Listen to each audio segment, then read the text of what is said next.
लेकिन जीजा चुटपुटिया बहता मगे।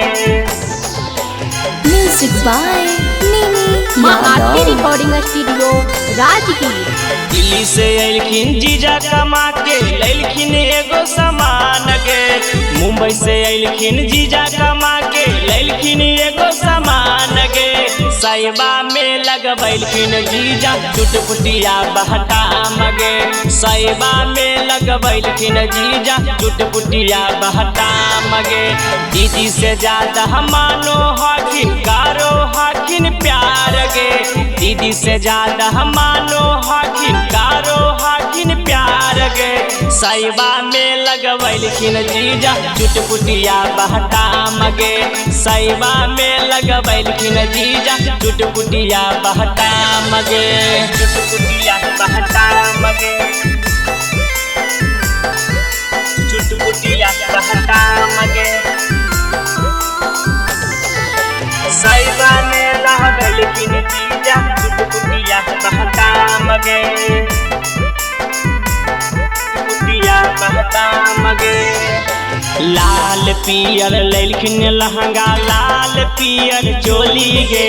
दीदी से चोरी छुप के हमारा जीजा जी दिलखिन गे। जीजा जी दिलखिन गे। लाल पियर लैलखिन लहंगा लाल पियर चोली गे।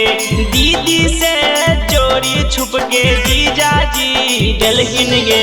लागो है बड़ी फैशनदार हमारा सूट कल गई गे। साइबा में लगबैलखिन जीजा चुटपुटिया बहता मगे। साइबा में लगबैलखिन जीजा चुटपुटिया बहता मगे। चुटपुटिया बहता मगे। चुटपुटिया बहता मगे। साइबा में लगबैलखिन जीजा चुटपुटिया बहता मगे।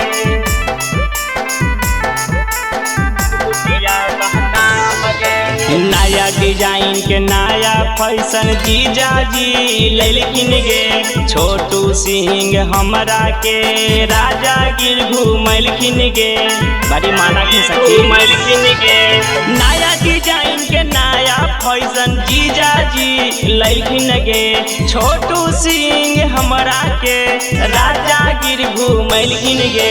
शंकर बिहारी के गाना बजा के हुकवा जीजा लगैलखिन गे।